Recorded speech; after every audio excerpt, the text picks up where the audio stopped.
Talofa lava, malo le sui fua, alo baia le whaaponga le tātou pukalame o talala ta mai o le COVID-19, mola neiva yaso, mo tātou tangata Samoa. O whailo mai le whionga tamadai pandemia whapea o lea o tātou se atunei i le lapta inga vaenga lua.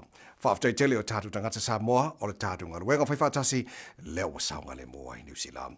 O le soifuanga lapta inga vaenga lua e mawhai o le tātou toe whaatino le tele o mea masane o tātou whaia i aso te tasi. O nei mea e au fiai le toe fo inga ruenga. Toe au nātou whanau i le aonga. Le toe uru whale i whale o loa latane ma pisinisi. Ma o mawhai o na waifa apura putonga o se fulu o tangata pēla la mai. Maratua, e mo biela matala peo tātou tangata e whai o tātou tiute mo le whatu mawina o le saunga le mua New Zealand ono lo iei pele COVID-19 e whawhatu o tātou. Se o tātou whamanatu lātu la whono tāua o lapta inga vaenga lua. Fufulu o lima, ma mawhatua pe taleanga i tu tonu o lauturi lima. Pe whamamau ese mai fo i istangata i no whanga whaitele e au fiai ma whelo inga matangata lautele i le awala. Awane iei pe awai whata singa whaalau i tele e sili atu mar se fulu tangata i le taime tasi. Whaamau mauna whanga po mea sa e asia, whapea matangata na tau whelo ai. Ai pito sila na tāua, a whaio e mai, nofo le whale. Awa te aru ngā ruenga, ma awa te whelo ai nisi tangata lau tele. A whaiwa e a fia i a ungon fulu, i a whaafso taila fo mai, po le Healthline mo sausiaki.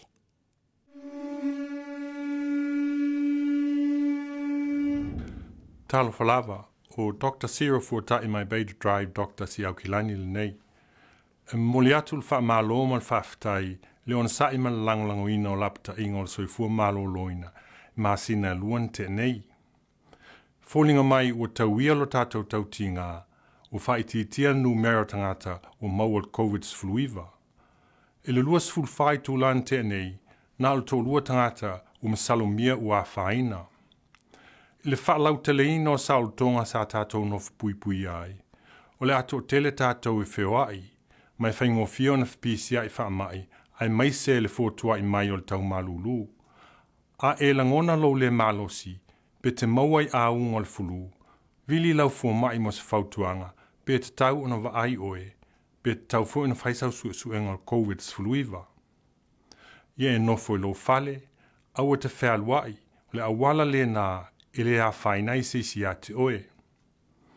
Mantua, tūlanga o tū mā, fulu lei peo lima, tau sili vava mao maisi tangata, ma whao ngā solo po se pepa fonga, pe a e tale pe te mawhatua.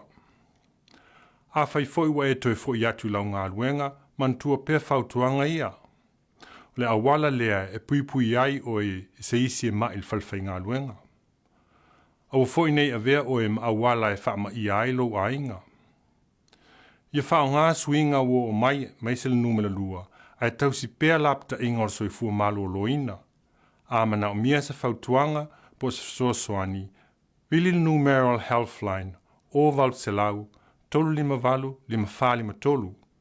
Fasili mo se tangata Samoa e te talanoa iai. Nofu pui e pēr, me whalongoa i ma ainga, wo mai maasani. Ta talo sia tātou au lia le manuia le vai aso fōu mō na fuafuanga uma, e soifua o Dr. Fuatai.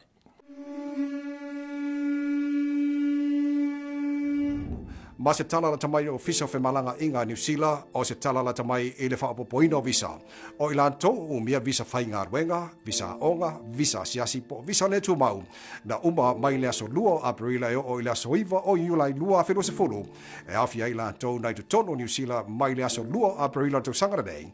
O le a o ko meki le whaapopoina au o tō visa e o ile aso lua se fulu lima o se tema lua whelo se fulu.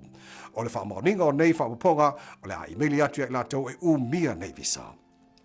A whai uwha popo aso o lo visa, wa te tau na mau atu se imeli mai le ofisa whemalanga inga New Zealand e wha amaoni ai. Pe ase siane ile o penga te whailangi o le Visa Verification Service e wha amaoni ai le aso e mahe ai lo visa.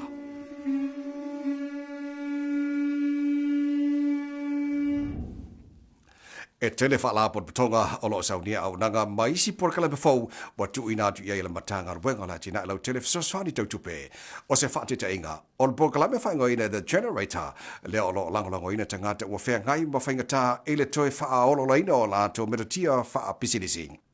O lo whaia nei ele emerge ante o roa ma le wakatautua le porkalame the generator whatase maniso pisinisi la iti ile vai taimana sa mo le tufo inato le lua whemeta o mawha ile aso ma le whaitau se lau o wha momoli o whala o whaisua mo le fisoswani ainga Pasifika o iei mana onga. O sina vainga pupu lea I awala na whaatino e nisi o tangata Pasifika na awai le porkalame the generator ua mawhai ei o na lato fua e atu malango lango a tatu tangata I o lato pitono.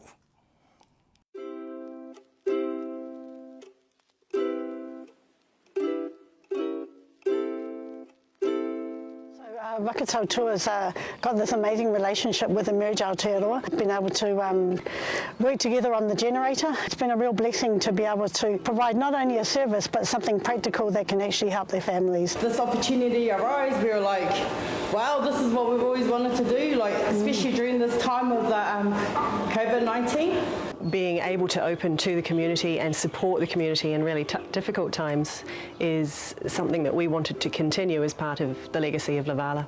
O le avangoa le nei sosoangi ai mo tamama tina matua ia whape hoi e o lo fia mana o miele sosoani a o fia ngai ai le atunu ma le nei vai taimi whaingta tu sai ma le whamai.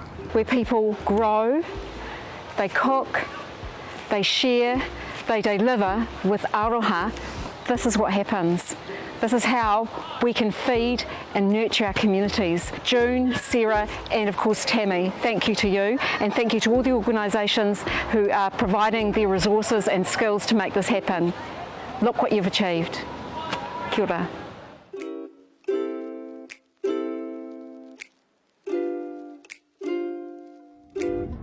O ela ngona popole fefe ita po wale mautonu lo mafafau se yo tanto va ai imea o lo mafaiona e pule ina o le la sanga lona lua o le catch yourself po le tau fiofi o whanangona lona winga ta ofi mapui fo teisi ma se e manaba au e mapui fo teisi ma fato to ona lei lau manaba e au ngale na e fato file mu wai lutino tamo fai e fato tai pe fa pe fea ona fato tonu le lei lau manaba ma nava tele tonu lo wisu ma mana mati fafo e ala lo mutu on e manava le tonu mo fase kone ta ofi e pe tonu mo fase kone ona ma nava no le fafo mo le valu se kone ia faia fase fulu fa tinonga na o le porkalame le ba le catch yourself if it's social tele a inga Pasifika ina ia fatu ma wina pe ana tu fa ia fa vatai ai mese lava le we time your COVID se fulu va fa fonga mai le vai aso asau le la sanga don total porkalame catch yourself mo nisi fam tanga ile www.liva.co.nz. Watu inatu elementanga wenga wati na lau tele la winter energy payment if so swani tangate to tongi pili mole fa mafan fanaina o la to fale masina o le tau marulu ina ia la to moa peresoi fua manuia. O la sumo me na matai ona moa le winter energy payment ma o le a whaawo pea se ia o i le sumo mo o ki tapa. I le neitau sanga, wa whaarua ina i le tupe te tongi atu i le ona sifu tolu ta la ma le ona sifu whaasene i le vai aso mo ngā lii ma te ngata o lo iei whanau o la whaalango lango i la tau ma le whaasifu ta la i va sifu tasi sene i le vai aso mo te ngata nofafua. E siria ma le tasi miliona tangata o le a benefiti mai le winter energy payment i le neitau sanga e au fiei tangata teito tasi o le Pasifika ma o lato a inga lata. A whai o lea ua e maule fisoswani mai le work and income e ono mautino foi e te anga waa mo le winter energy payment. O lona winga e le mo mi ona toi whaia seisi la sanga ai o la ko meki lava o na maua le winter energy payment ina ia mawhai pea o na mawhana whana no maota. Po nisu whamtalanga fia maua le winter energy payment mai tu a inga fisoswani e te ona maua mai le work and income va ai le workandincome.govt.nz.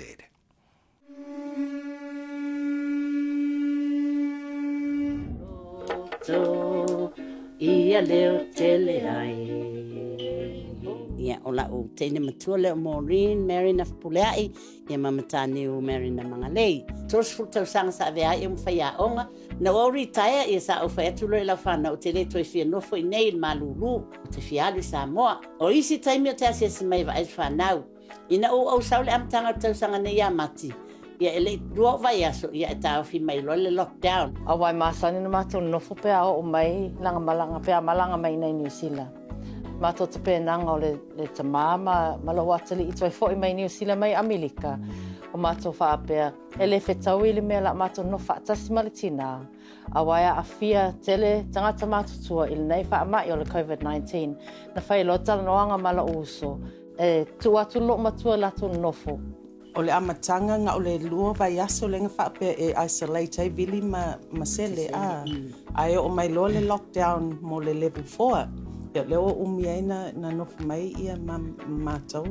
Ia I know wo umiainga whaangongo fo i mam because le sang garden, le fo ingianga mea masanga whailang whangua ke le in pap toi toi. Ia tatou whero i foi, ia whamani atu, le aso tina, ia mesi fo i sa pati le au mai nei, whaaftai, tō wha, soifua.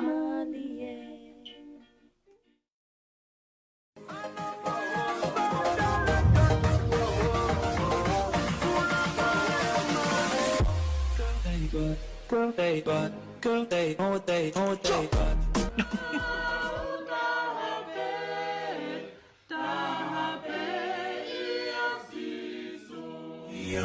O koko talo popo vai o kusele manuia se imale se fulua va pa le fia mai mawai. But we are told mangor nei vai aso tātou toi whelua e le vai aso fau. Ta whase fo.